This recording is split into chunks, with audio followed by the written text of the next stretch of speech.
আর আমাদের নবী মুহাম্মদ সাল্লাল্লাহু আলাইহি ওয়াসাল্লাম বলেছেন, এটা আছে সহিহ বুখারীতে, খণ্ড নম্বর 8, হাদিস নম্বর 447। নবী বলেছেন, যদি কারো কাছে একটা পর্বত সমান স্বর্ণ থাকে, সে এরকম আরেকটা চায়। যদি কারো কাছে এক পাহাড় স্বর্ণ থাকে, তারপরও সে আরেকটা স্বর্ণের পাহাড় চায়। আর সর্বশেষে তার মুখগহ্বর পূর্ণ হয় কবরের মাটি দিয়ে।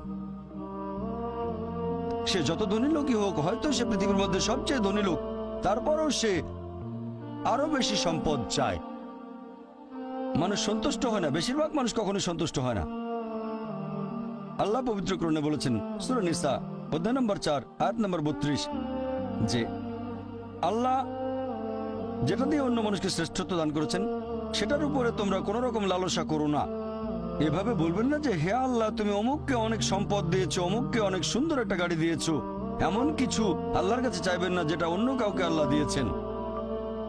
এতে লোকসান হবে আপনার। আর আমাদের প্রিয় নবী মুহাম্মদ সাল্লাল্লাহু আলাইহি সাল্লাম বলেছেন, এটা আছে সহিহ বুখারীতে, খণ্ড নম্বর 4, আমাদের নবী বলেছেন যে, সেই লোকদের দেখো যাদের ভাগ্য তোমার চেয়ে খারাপ।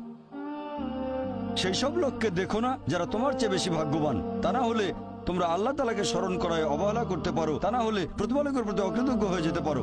তাহলে নবী বলেছেন, তাদেরকে দেখো যাদের ভাগ্য খারাপ। তখন আপনি বলছেন, আচ্ছা, এই লোকটার তো কোনো গাড়ি নেই, আমার একটা মারুতি অন্তত আছে। তাকে দেখবেন না যারা সে মার্সিডিজ। ও, আমার মার্সিডিজ নেই কেন? ওই লোকের গাড়ি নেই, আমার তো একটা আছে। আপনি আল্লাহকে ধন্যবাদ জানাবেন। যখন মার্সিডিজ গাড়ির মালিকের সাথে নিজেকে তুলনা করবেন, ও, আমার কেন মার্সিডিজ গাড়ি দিলেন না? তাদেরকে দেখবেন যাদের ভাগ্য খারাপ। তাহলে আপনি আল্লাহ সুবহানাহু ওয়া তাআলাকে স্মরণ করছেন। আর এটাই বৈশিষ্ট্য মানুষের। এরকম একটা গল্প যে এক লোকের মনে অনেক দুঃখ, কারণ তার কোনো জুতো নেই। তারপরে সে একটা লোককে দেখলো যার একটা পাই নেই।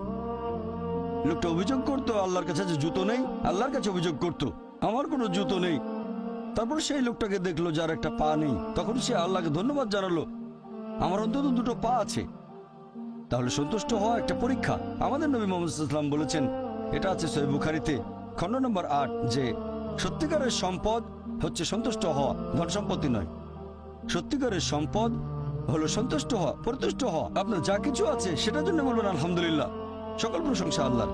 তাহলে হবেন সত্যিকারের মুমিন, হবেন সত্যিকারের বিশ্বাসী, হবেন সত্যিকারের মুসলিম, সন্তুষ্ট থাকবেন।